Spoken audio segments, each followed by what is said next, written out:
It was Thanksgiving, and Emily found herself heading back home to her childhood house in the suburbs of Ohio. It had been years since she'd spent a holiday with her family, but somehow, her mother's invitation had pulled her back. She didn't want to go. She had built a life far away from the small, judgmental world of her family, but family obligations were hard to ignore. As she parked in the driveway of the old house, she could already feel the familiar knot in her stomach tightening. This was always the hardest part, coming back home. Inside, the smell of turkey and stuffing filled the air as Emily walked through the door, greeted by the sound of laughter and chatter. Her mom, Deborah, stood at the stove, her face brightened by the warmth of the oven. Rick, her stepdad, was at the table, setting out glasses with exaggerated precision, as though his goal was to make everything look perfect. Ashley, her younger sister, was sitting on the couch, scrolling through her phone with an air of detachment that always seemed to mask her underlying competitiveness. You made it," Deborah exclaimed, throwing her arms around Emily. "We've missed you. Come on in, dinner's almost ready." Emily forced a smile, hugging her mom back. The embrace felt warm, but distant. She wasn't sure when the gap between them had started to grow so wide. "It's good to be here," she said, her voice betraying a hint of hesitation. As the evening unfolded, Emily couldn't shake the feeling that something was off. The conversation around the table was as superficial as ever, with Rick talking about his latest fishing trip, Deborah asking if Emily was still working on that jewelry thing. Emily had been in the jewelry authentication business for years now, working with high-end clients, but they still never seemed to grasp what she did for a living. As they passed the mashed potatoes around, she could feel their eyes on her, silently assessing her worth. It wasn't until Ashley spoke that the tension in the room became palpable. Ashley, who had been mostly quiet, looked up from her phone with a smirk on her face. "So, she began, her voice dripping with faux sweetness. "How's that little business of yours going? How long before you get a real job and start paying off all that student debt?" Deborah chuckled softly, almost like a reflex. Rick, not wanting to feel left out, added with a mock-serious tone, "Yeah, you know, the world doesn't just hand you success. Maybe it's time to start making some smart decisions." Emily's heart sank, and a lump formed in her throat. The comment was not just a jab at her career. It was a reminder of everything they still didn't understand about her. It was the familiar sting of being the underachiever in a family where success was measured by traditional milestones, steady jobs, big houses, and, of course, the right kind of education. The room fell silent for a moment. Emily glanced at Deborah, but her mother was too busy cutting the turkey to notice the unspoken tension in the air. Rick just stared at his plate, clearly uncomfortable. But Ashley was relishing this moment. She didn't have to try hard to make Emily feel small. It was almost second nature to her. Emily's hands tightened around her glass of wine as she tried to steady herself. "You know," she said, her voice quieter than she intended but firm enough to cut through the tension. "The business I run is worth millions. I've built it from the ground up, and I'm proud of what I've accomplished." Ashley raised an eyebrow, clearly unfazed. Sure, but that doesn't change the fact that you're still drowning in student loans. Maybe if you'd chosen a more practical career." Emily's blood began to boil. Drowning in student loans? That was the last thing she needed to hear from someone who had been handed everything on a silver platter, who had always been the golden child in their family. She felt her face flush, and before she knew it, the words were spilling out. "Maybe I don't need your approval, Ashley. Maybe I don't need anyone's. I've been sending you guys $7,000 every month for the past 2 years, and you never even once asked how I was doing. You think I'm drowning in debt? At least I'm not using my parents as a safety net like you." Ashley's smug expression faltered for a split second, but she quickly recovered. "You're so dramatic, Em. We're just saying." "No," Emily interrupted, her voice rising. "You're not just saying. You're belittling me. You've never once cared about what I've done or how hard I've worked. You've never asked about the sacrifices I've made, just like you've never cared that I've been the one supporting this family for years." Her words hung in the air, sharp and biting. The table was silent now, everyone avoiding eye contact. Emily took a deep breath, feeling the weight of the moment. This wasn't just about the money. It was about years of being overlooked, of being seen as the failure, the one who didn't fit the mold. For a moment, The room felt smaller, suffocating even. "I'm not here for your approval, Ashley," Emily said, her voice softer now, but full of conviction. "And I'm done trying to earn it. I've spent too long trying to prove something to people who would never get it." The moment hung between them, fragile yet powerful. For the first time in years, Emily felt a strange sense of liberation. She had said what she needed to say, and now there was no going back. As the dinner progressed, the weight of the moment settled in like a heavy fog, thickening the air around the table. Emily felt her blood pressure rising with every condescending word that left Ashley's lips. The truth had been festering for far too long, and tonight, in the midst of this suffocating atmosphere, it was time to bring everything into the light. She could no longer pretend that this was just a family dinner or an innocent exchange of pleasantries. This was a battle for her own sense of self-worth, and she was done holding back. She couldn't take it anymore. Ashley, still sitting smugly across from her, had just thrown out another sarcastic comment about Emily's lack of financial stability and how she should probably start thinking about growing up and getting a real job. The words cut deeper than they ever had before, but this time, Emily wasn't going to take it quietly. She leaned back in her chair, took a deep breath, and locked eyes with her family. Her heart pounded, but there was no turning back. "If you want to know where all my money is going," Emily began, her voice low but sharp. "If you want to know why I don't have a fancy house or the kind of life you think I should have, then let me tell you the truth." The table went silent. Deborah froze with the turkey leg halfway to her mouth, her eyes widening in disbelief. Rick's fork clinked softly against his plate, his face a mixture of confusion and irritation. Ashley's smirk faded into a blank stare. "No one expected this. I've been paying your mortgage for the last 2 years," Emily said, her words cutting through the tension like a knife. "I've been sending money every single month, more than I should, more than anyone else in this family. Who do you think has been covering the medical bills for Grandma? Who do you think has been sending money under an anonymous name, month after month, so that you didn't have to worry about the bills? Do you even realize that?" Her voice started to rise with each sentence, the anger she'd been holding in for years finally spilling over. For so long, she'd kept quiet, afraid of upsetting the fragile balance of their family dynamics. But now, the dam had broken, and all the resentment, the hurt, the years of being overlooked, came flooding out. There was a stunned silence around the table. Emily's words hung in the air like a slap, and for a moment, no one knew how to respond. Her parents, who had always expected her to be the one to fall in line, were now faced with a reality they'd never imagined. Ashley, who had always been the golden child, suddenly had nothing to say. Rick was the first to break the silence, his voice rising in indignation.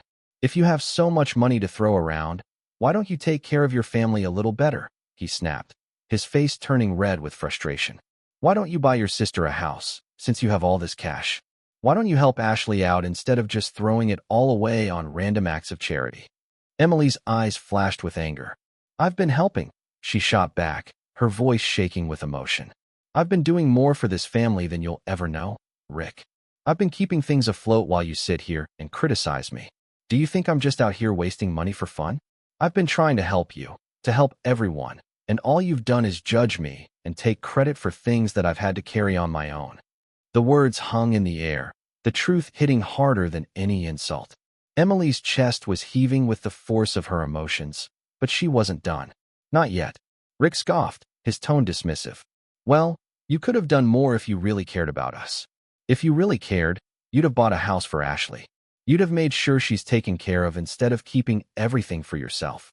Ashley, who had been silent up until now, finally piped up, her voice dripping with sarcasm. "Yeah, Emily, why don't you be a little more generous?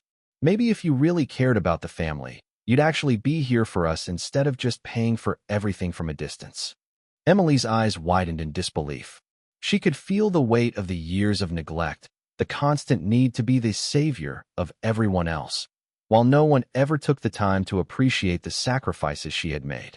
She had spent her life trying to prove that she wasn't just another disappointment, only to find out that it was never enough.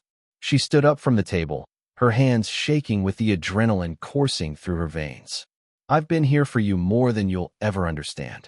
And I've given you everything I could, but none of you ever saw it. You've taken everything I've given you and never once acknowledged it. I've been sending money, paying the bills, and yet you sit here and act like I owe you more. I'm done. I'm done trying to be the one to fix everything. This is my life, and I'm not going to let you destroy it anymore." The table was completely still now. The silence was deafening. Emily's breath was ragged, her heart racing, but there was a sense of finality in her voice, a sense of liberation.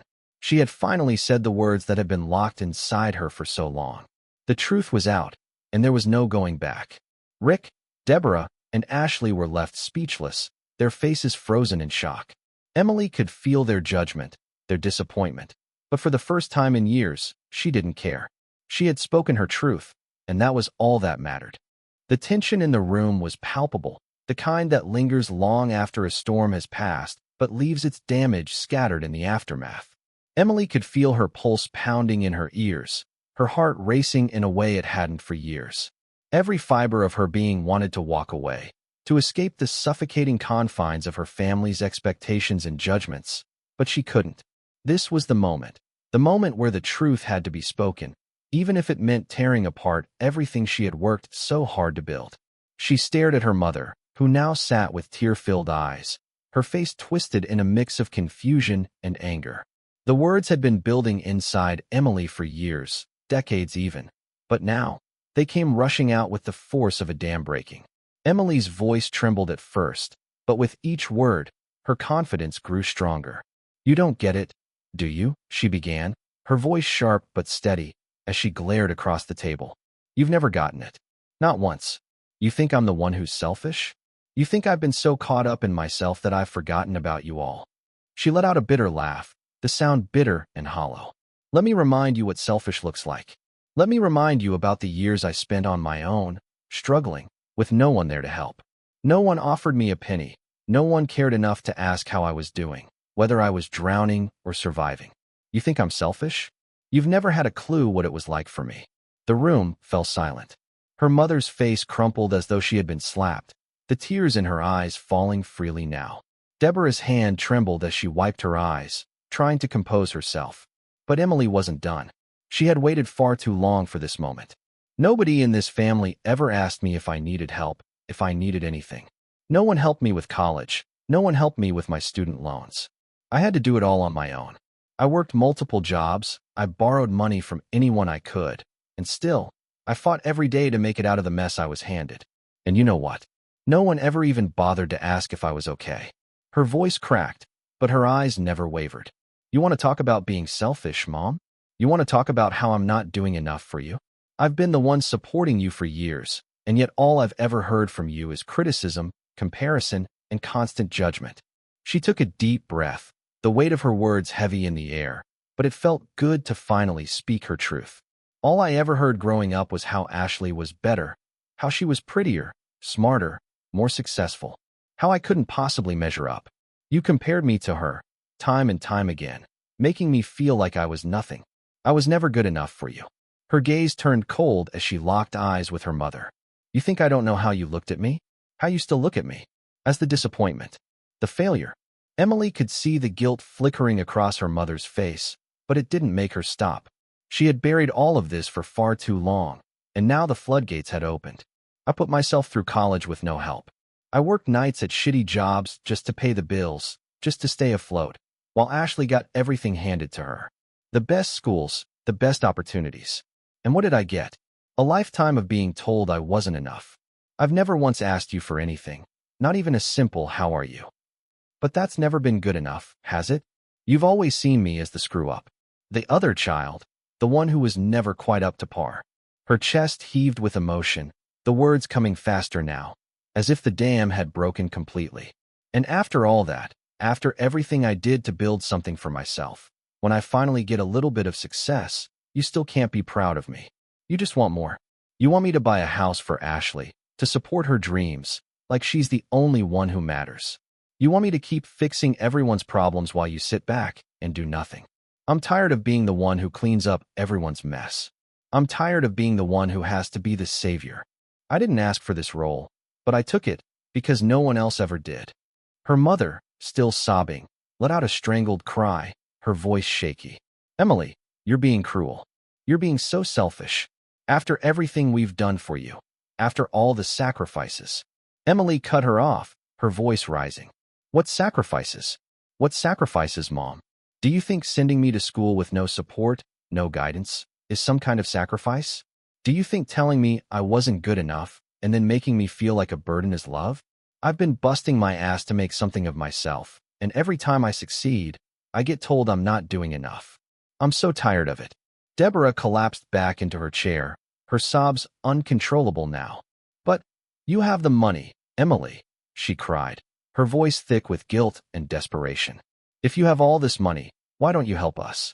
Why don't you buy Ashley a house, or help us retire? You're so rich now. It's not right to keep all of it to yourself. Your family. Emily's heart clenched, the anger boiling in her veins as she stared at her mother, helpless and pleading. She had finally done it, spoken the truth, but the wound was deep, and it wasn't going to heal anytime soon. No, Emily said firmly, her voice unwavering. I'm not doing it anymore. I'm done. I've spent my whole life giving, and this is the thanks I get. I'm done. With that, she stood up from the table, her chair scraping harshly against the floor. Figure it out yourselves, because I'm not your savior anymore. Without waiting for another word, Emily turned and walked out of the room, leaving behind a family in chaos, her heart heavy but unburdened for the first time in years. The dinner was over, but the tension hung in the air like a storm cloud, ready to burst. Emily left the house that night feeling a mix of relief and anger. She had finally stood up for herself, exposed the truth, and let the world know that she was no longer the family's punching bag. But what came next took her by surprise. It wasn't just the immediate aftermath of a heated argument. It was what happened once the door closed behind her, and the real faces of her family were revealed. It started with a simple notification on her phone, a message from Ashley. Emily wasn't shocked. She had expected something like this, but the audacity of it all left her breathless. As she stared at the screen, her heart raced. Family is supposed to help each other, right? Ashley's text read, followed by another message. If you're so rich now, why don't you give Mom $500,000 to open a small restaurant? Emily blinked, stunned. Was this really happening? After everything she had just said, after revealing the countless sacrifices she made for this family, Ashley, her own sister, was now demanding money. And not just a small sum, but $500,000 for some restaurant idea? Emily could hardly believe it. This wasn't about family anymore. It was about taking, exploiting, and manipulating. Before Emily could process, her phone buzzed again. This time, it was from her mother, Deborah. Her fingers were shaking as she opened the message, knowing exactly what was coming. You should set up a trust fund for Ashley. She's about to have a baby, and she still doesn't have a house. Don't you think she deserves that from you? The words felt like a slap to her face. The same mother who had never once acknowledged her struggles, never once praised her for building her life from the ground up, was now demanding that she support her sister, someone who had always been the golden child of the family. Emily could feel her blood boiling. How dare they? How dare they think they could just waltz into her life and take whatever they wanted because they were family? She sat down on the couch, her head spinning. The message from Ashley was bad enough, but the one from her mother felt like a final betrayal. This wasn't just about money, it was about control. They had never cared about her struggles, her successes, or her journey. All they saw was a wallet to tap into, a never-ending stream of cash that they thought was their right because of some twisted sense of familial entitlement. Emily took a deep breath, trying to calm herself. She had to handle this the right way. She couldn't let them see how much it hurt. Not anymore. But the more she thought about it, the angrier she became. She had worked so hard for everything she had. Nothing was handed to her. Nothing was easy. And now, her own flesh and blood wanted to take it all away. Ashley's text made her sick. A small restaurant? Was that really all they thought she was good for? Handing over a few $100,000 to appease their never-ending demands? And the trust fund? Emily had already given more than enough. She had supported them without question, without a second thought, but she was done being taken advantage of. She quickly typed a response to Ashley, her fingers moving with a sense of finality.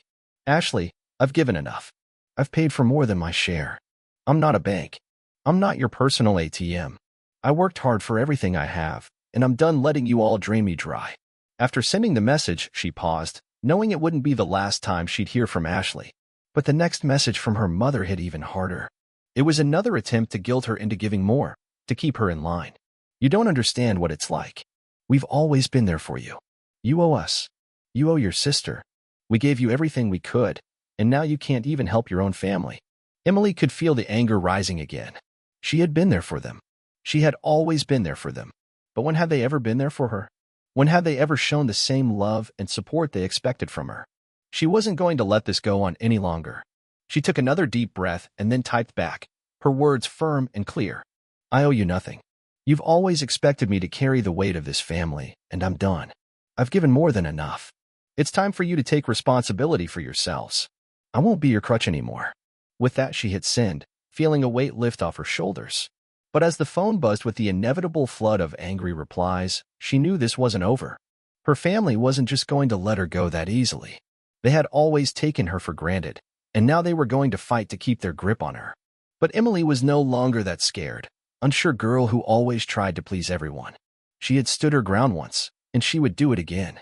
As the night dragged on, her phone continued to buzz with text after text, demand after demand.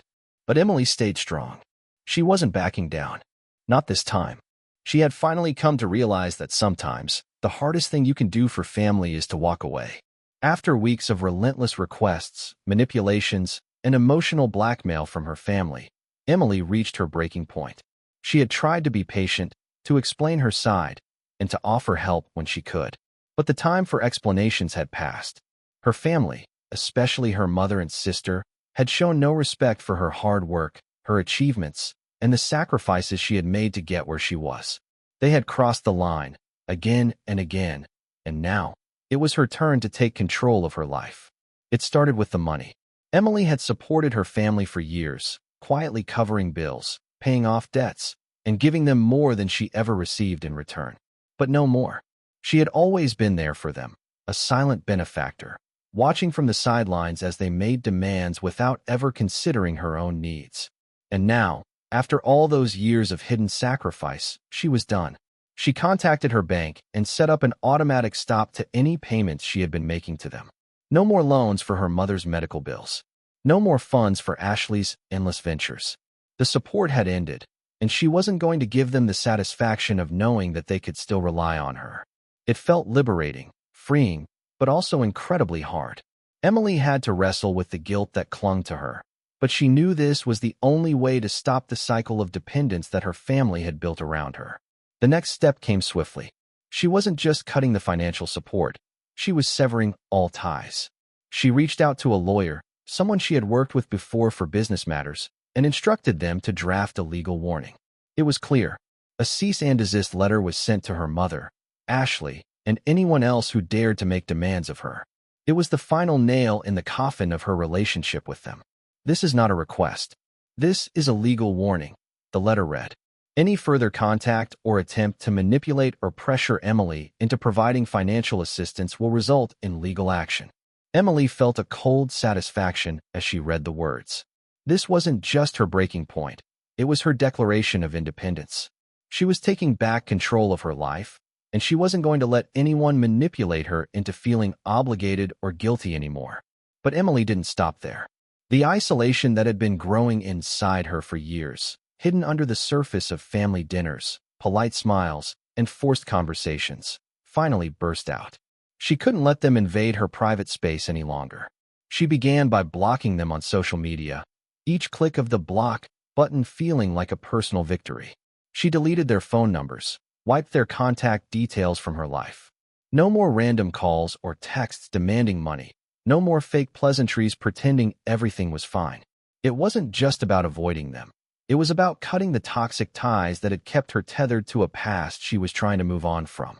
And when she got home that evening, she took one final step. She called the security company that monitored her new home and instructed them to place a permanent block on anyone attempting to access the property, especially her family. No more surprise visits, no more showing up uninvited. Her phone rang incessantly the next few days, but Emily didn't pick up. The messages flooded in, ranging from pleading to furious, but she ignored them all. She knew they wouldn't stop easily. They had never respected her boundaries, and now that she was setting them, they were outraged. The guilt still gnawed at her, the faint echo of her mother's crying voice, the memories of her sister's face when she accused her of being selfish. But Emily pushed through. She had been selfish for too long, giving everything and receiving nothing in return. Her inbox was filled with accusations.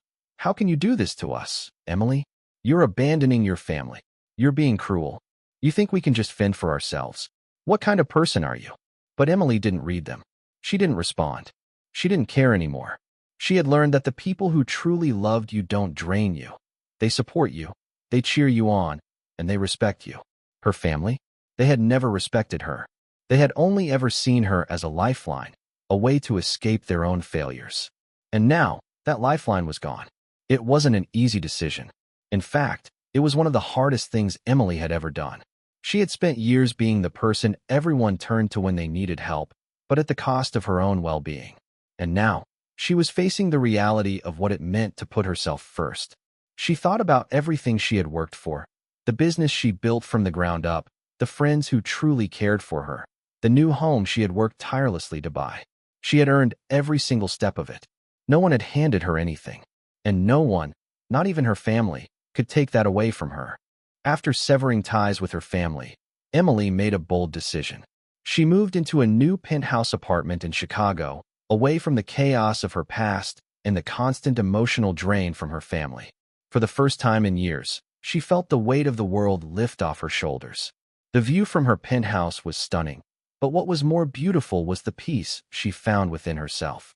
No longer did she wake up to constant demands, guilt trips, or manipulation. She was free. She invested in herself, not just in terms of finances, but in her well-being.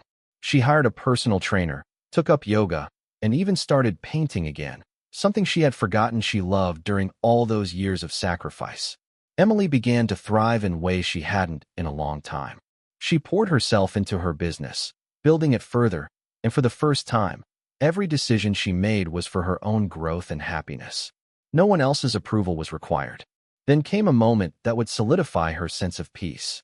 Margaret, her grandmother, the one family member who had always seen her worth, called. She knew the toll the past few months had taken on Emily, and she offered words that became the cornerstone of Emily's new life. "You don't owe anyone anything, Emily. The success you've created is something I am proud of more than anything else." Those words were a salve on her heart, healing the wounds her family had caused. Margaret's unwavering support reminded Emily that her worth had never been tied to her family's expectations or demands. It was a new beginning. She was finally free, truly free, and it was just the start of her journey. Final message. Sometimes, a family's poverty isn't about money. It's about their mindset, the way they view success, the way they limit their own potential. And when you dare to step out of that mental poverty, when you break free and start to thrive, it's not just the world that will judge you. It's your own family who will hate you the most. They'll call you selfish, ungrateful, or worse. But remember, breaking away is not betrayal. It's liberation. And the moment you realize that, you'll know that your true success isn't in the riches you've gained, but in the freedom to live for yourself.